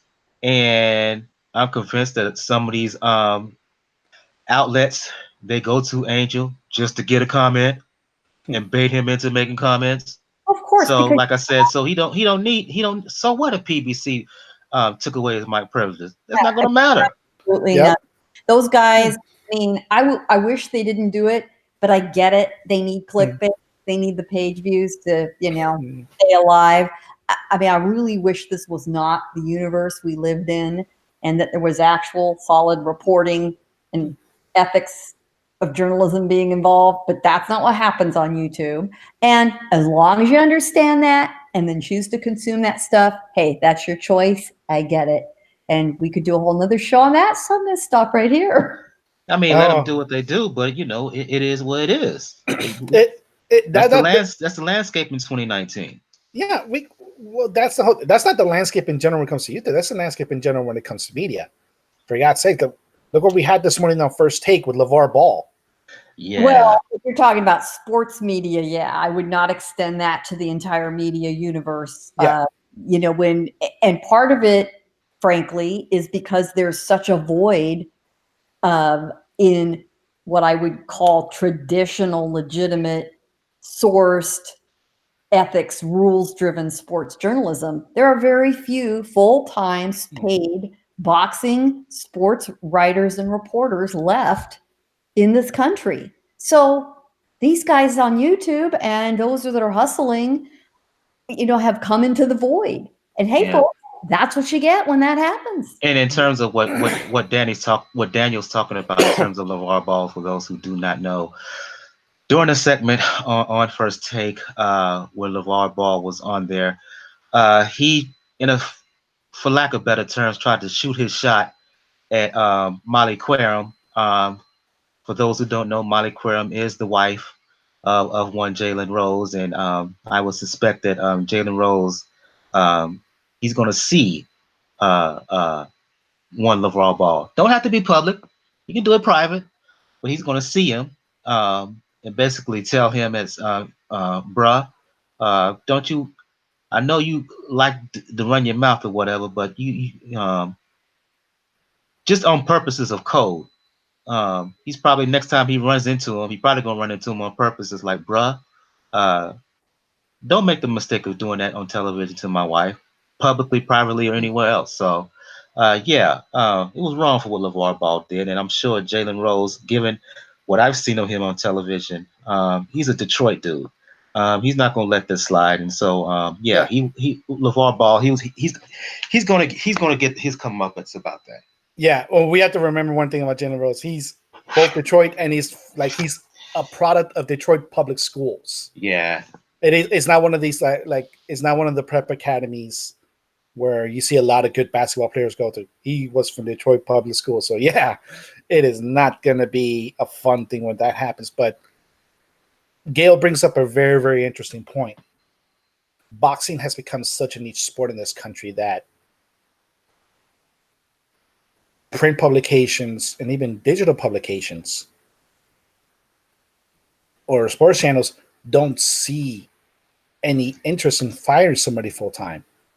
And that's what you have it to. For every Dan Raphael or Doug Fisher, you're going to have about 10 to 15 Ellie Sekbacks that all they need to do is point a camera.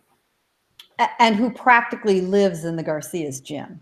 I mean, and funny enough, there are a lot of discussions that take place where it's clear the Garcias forget that Ellie's sitting there, and Robert has said some things he really shouldn't have. And, that's on him, but that's how it's gotten.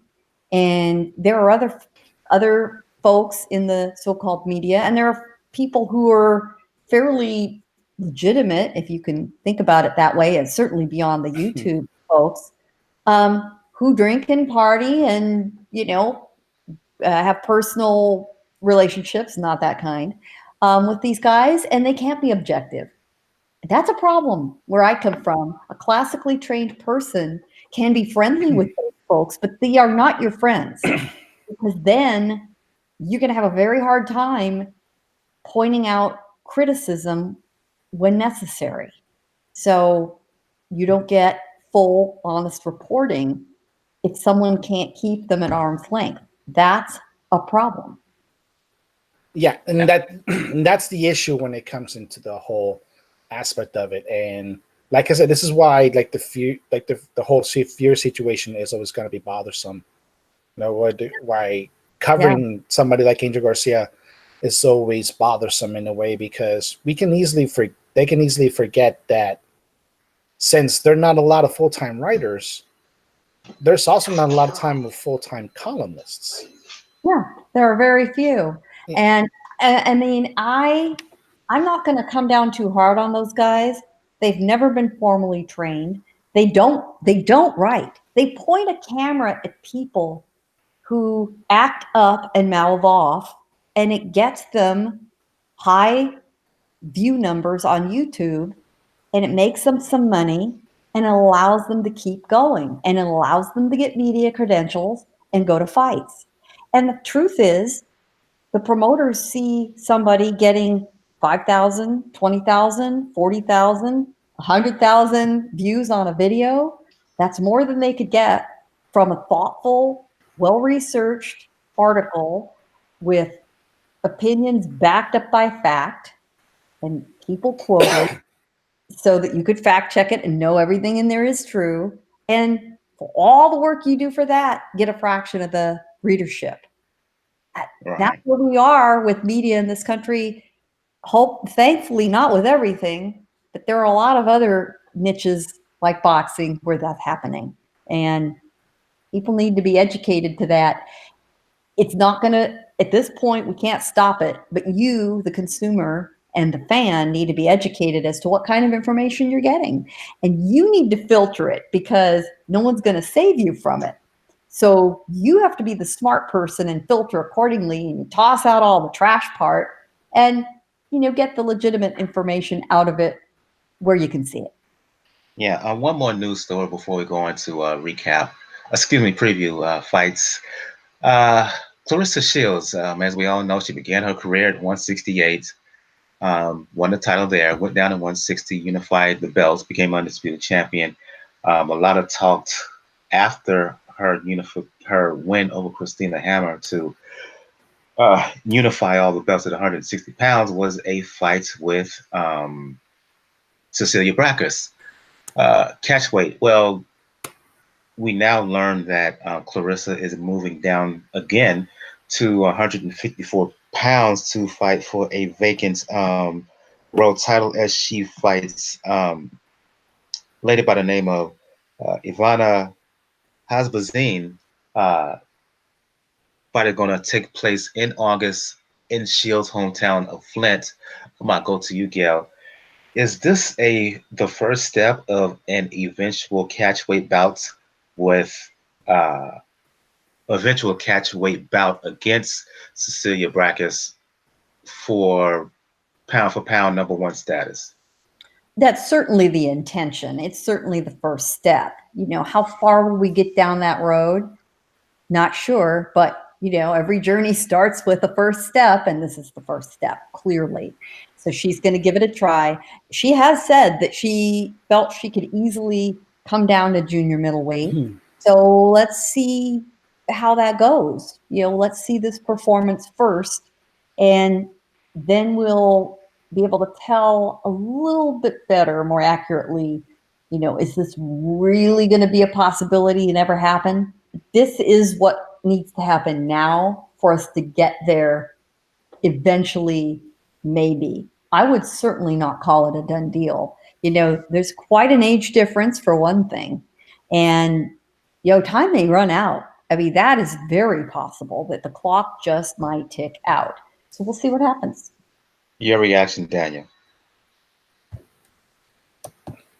Yeah, I got a feeling that this is Claressa Shields pretty much asserting the move where, in a way, it's like telling Cecilia Brækhus, telling her team, I'm coming whether you like it or not.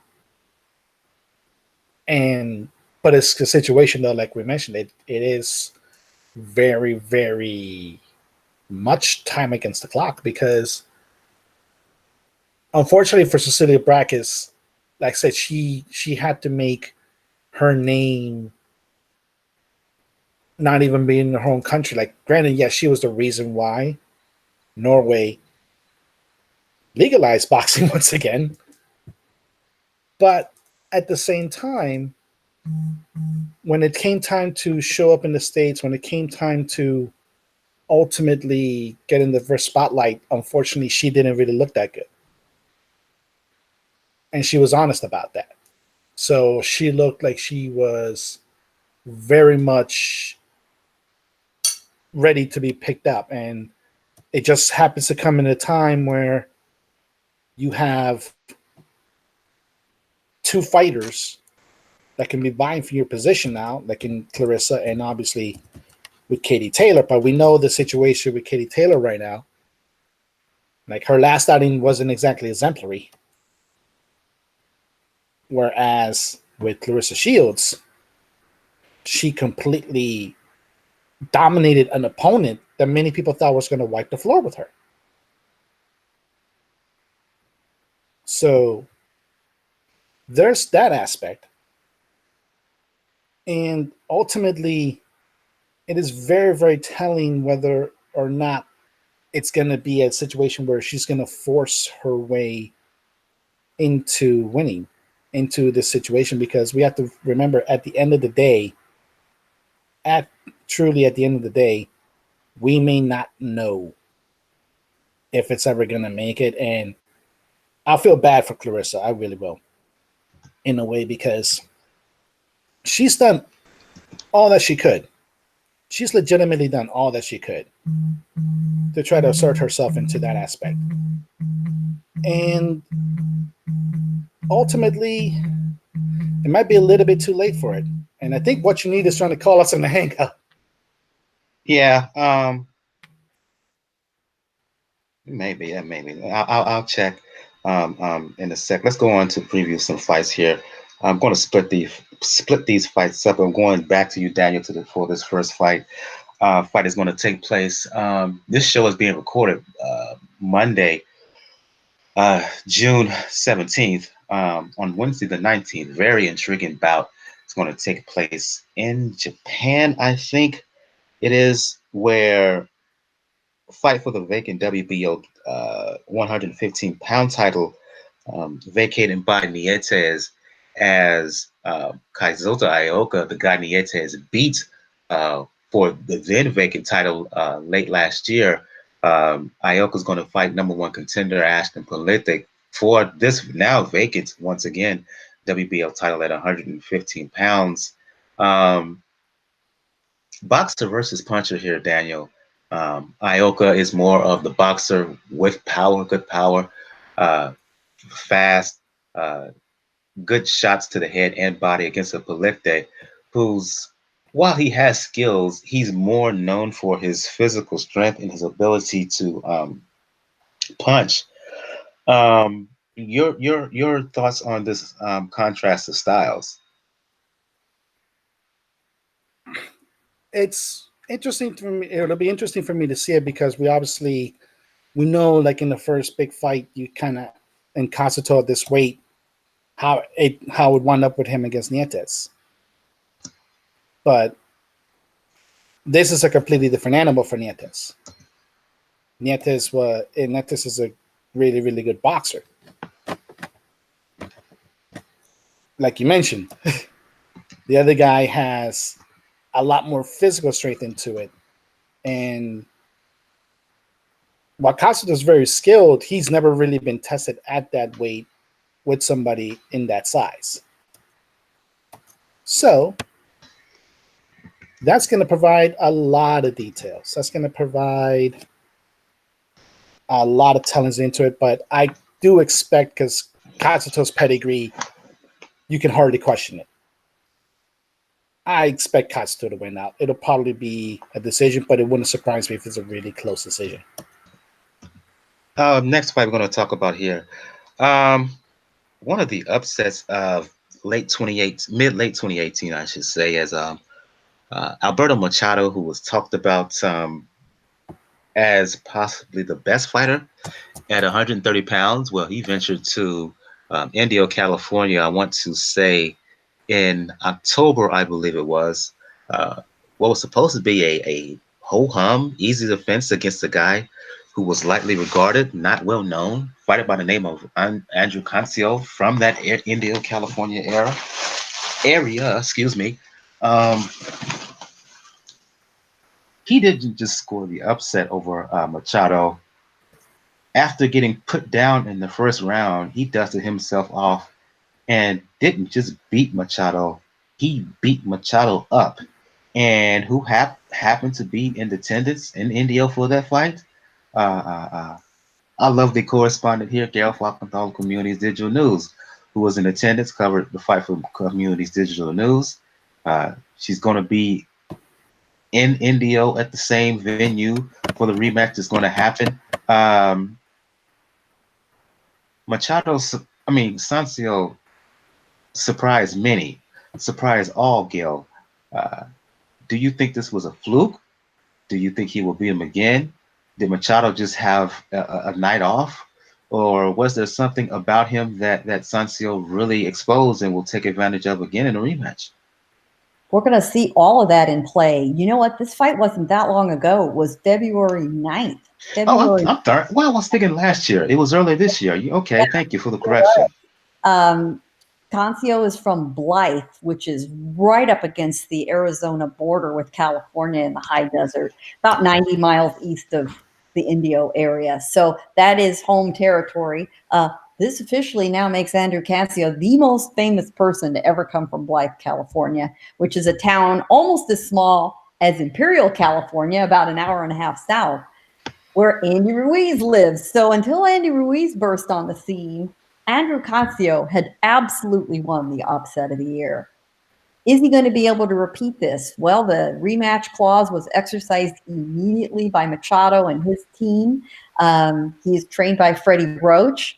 Roach insisted that the only reason Cancio won is because Machado was so weight drained. Machado's intention was to win this fight and then move up. Well, now he's got to stay at 130 so he can fight Cancio. Cancio had come up a weight division. So we're going to see this again. This gave Cancio an incredible shot of confidence. And it shows in interviews. He freely talks about it. He talks about the road he took to just get to that fight after having suffered a loss to Jojo Diaz that really hit him hard. Crawled his way back. He works a full-time job. He still works a full-time job. He's a single dad of 2 kids. He's got a lot to fight for. And he is absolutely even more confident of winning unless Machado has really done an impeccable training camp and avoids the weight issues and changes his tactics. You know, I think we may very well see a replay. And I would think Machado is going to be pretty gun shy, having been beaten so badly. It's not as if it was a narrow decision win for the hometown guy. It was a beatdown of epic proportions. Machado was down 3 times in the 4th round before the referee finally stopped the fight. And that is very hard to overcome. He's not taking a tune-up fight, I'm sure, because he can't make the weight. So, you know, that he doesn't want to have to do it more than once. I think that will play in. I really do. But that's not Cancio's fault if he takes advantage of it. What I also like about Cancio is in an interview done by a colleague of mine, he admitted to still kind of having a chip on his shoulder over the fight, that people were making excuses why he won, that, oh, he only won because Machado was weight trained or he hadn't taken him seriously. And he's, you know, he's a fairly low-key guy, but you could tell he's burned by that. He's pissed. And I like a guy like that who's just a little pissed off. So I do think Cancio will prove himself this time and show it wasn't a fluke. The house will be packed. He'll have the local crowd on his side. They will go nuts for him. And all the cards are in his favor this time. So I do think he'll pull it off. Will he score as big a beatdown? I don't think so. But he's certainly unafraid of Machado. And I think Machado has everything to fear from him. So it's going to be a very, very interesting fight. This is a Friday night fight on DAZN, a Golden Boy card out there. So set your alarm. Don't miss it. Don't think it's on Friday, or don't think it's going to be on Saturday. It's on Friday night. My question is, how is Machado going to keep Cancio away from the body? If he can't do that, he'll lose again. Because that's the thing that really messed Machado up, was Cancio was able to get to his body, and once he got in close to his body, he did so much damage that it just took Machado out and took the fight really out of him. So that's the key for me. How he's going to avoid letting Cancio get to his body. And another reason why Cancio had so much power in this fight, ironically, is the day job he had to take.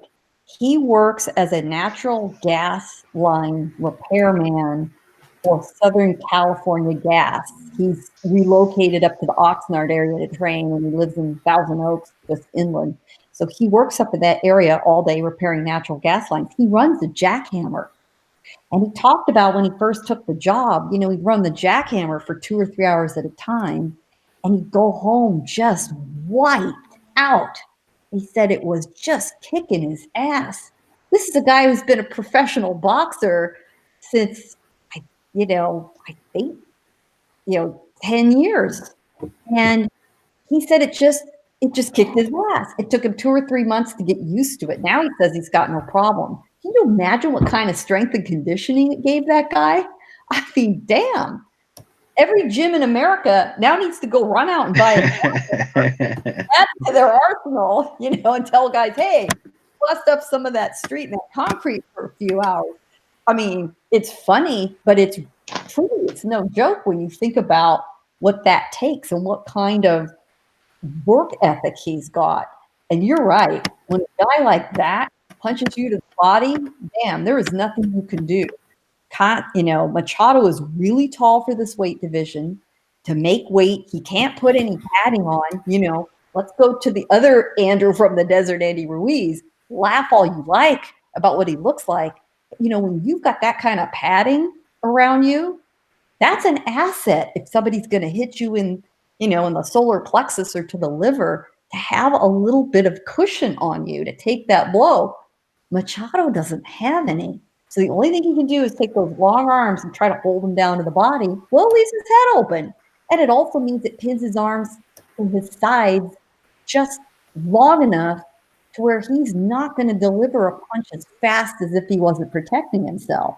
And I just think it puts him in a really bad position to go up against a guy like Cancio. I mean, Cancio, I think, is just this guy's kryptonite. And, a lot of fighters, as good as they are, and Machado is a legitimate champion. But, every fighter has their personal sort of style kryptonite, and I think Cancio is Machado's. That fight is taking place Friday, following day, in Las Vegas, I believe on Fox. You're going to have Jermall Charlo. I put Jermall in the chat, my mistake. Jermall Charlo. Put Jermall in the docket I sent out to you guys earlier. But Jermall Charlo is fighting a guy by the name of Kota. Junior middleweight contest. I believe this was supposed to be the same date as the rematch with Harrison. Harrison had to pull out due to injury. I'm going to you, Daniel, for this fight. So is this basically a tune-up fight to get ready for the rematch with Tony Harrison? Yeah, it pretty much is. And it's probably a smart thing to do, obviously. Actually, it's overall the smart thing to do rather than go for rematch. Get a tune-up for Jermall. Make sure he actually boxes pretty well. Gets a good serviceable opponent. Because a lot of times when you experience your first loss, you kind of do need a bounce-back fight. And ultimately, this is going to be his bounce-back fight. And while it will be interesting to see how Charlo changes his game plan for what he had to do against Harrison. I fully expect him now, like he's going to try to have a good showcase. I expect him to really go for the gusto on this, and it'll be a good showing, and we just have to know then when the rematch with Harrison's rescheduled.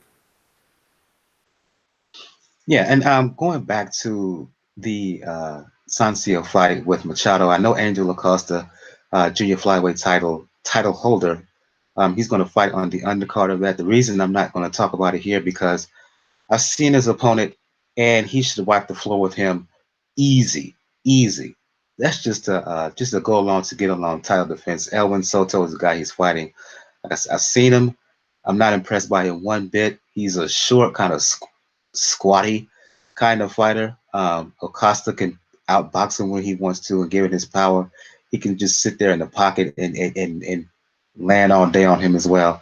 This is just an easy tune-up with title defense, and basically it's a showcase bout, in my opinion. I just think it's such a mismatch. It's not even worth covering.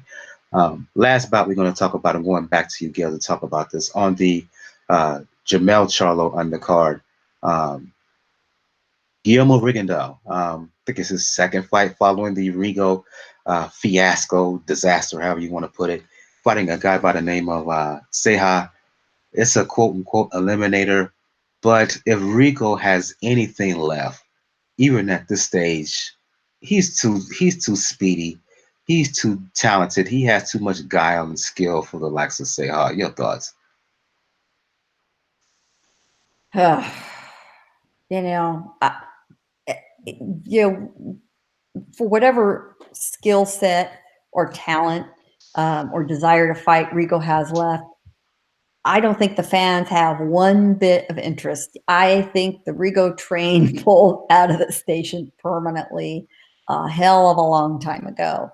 You know, I mean, that's amazing to say for a guy who only has one loss on his record. You know, Rigo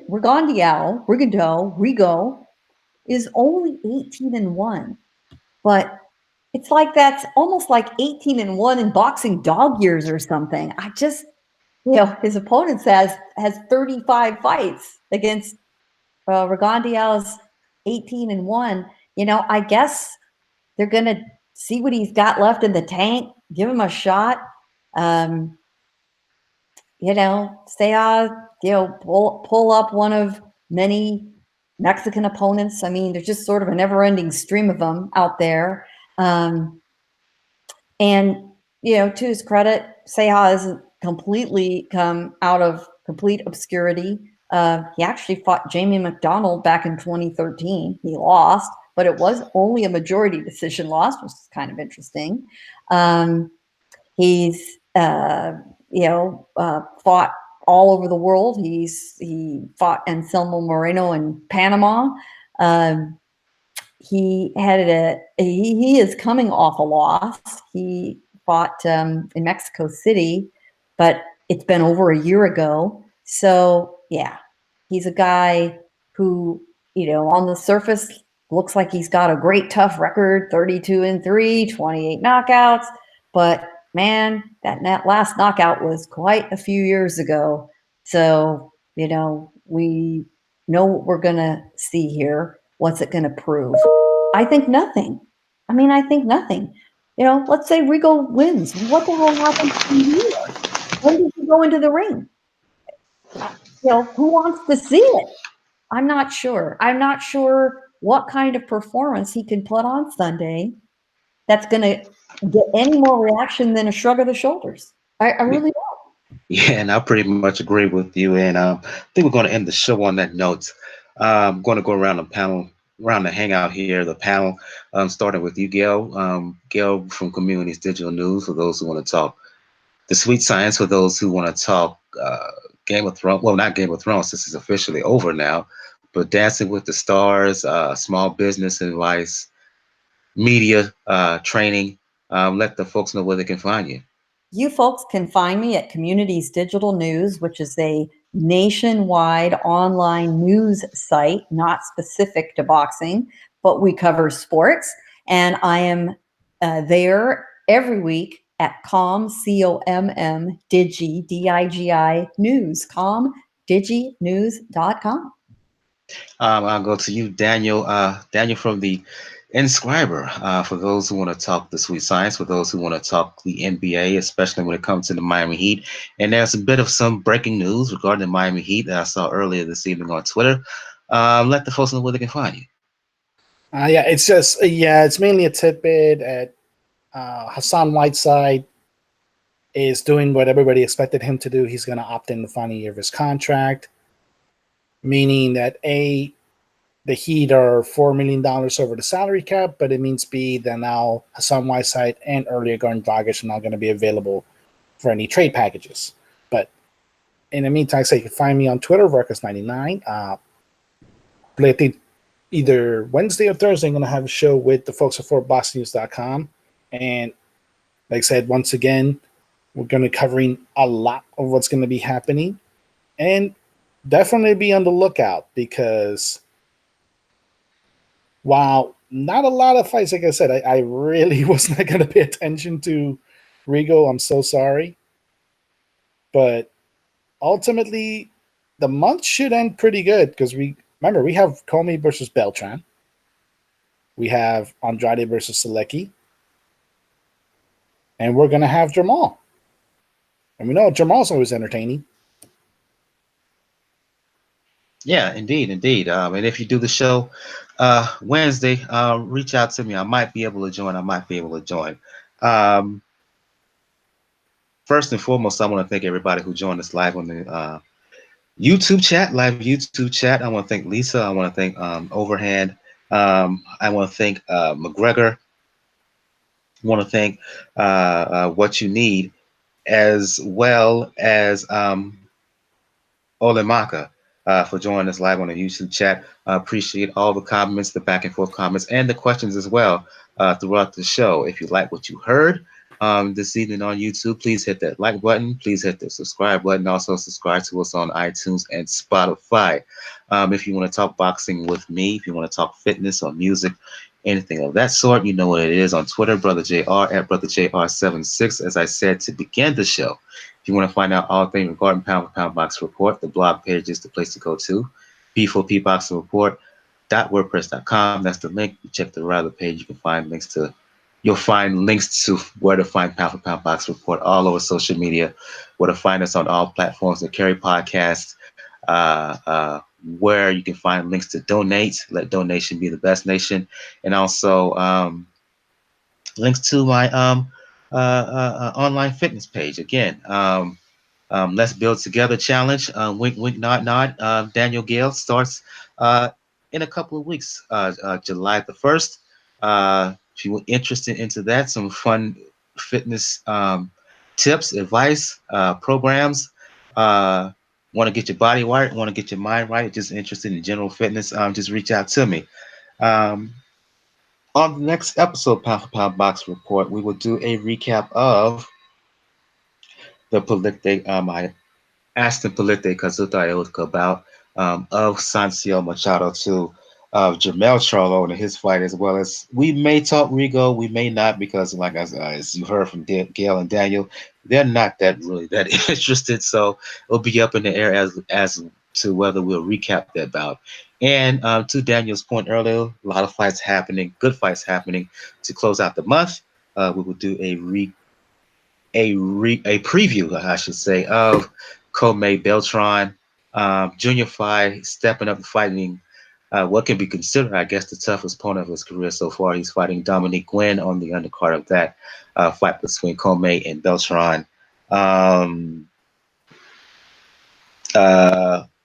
Jermall Charlo is going to be fighting Brandon Adams. Erickson Lubin's going to be fighting on that undercard. And also Demetrius Andrade, he's going to be fighting his number one contender, Selecki. And on the undercard of Andrade and Selecki, you're going to have Joseph Parker. He's going to make his debut with DAZN. He's going to be fighting Alex Lapai. And Cal Yafai, he's going to defend his junior bantamweight title as well. So we talk about all those fights. So once again, this has been episode 256 of Pound for Pound Box Report. Thank everybody for joining us in the live YouTube chat. For Gail, from Community Digital News, from Daniel, from the Inscriber, I'm your host, Michael. Everyone have a good evening. Good night. Good night. Rest in peace, Bishop Bullwinkle. Indeed, indeed.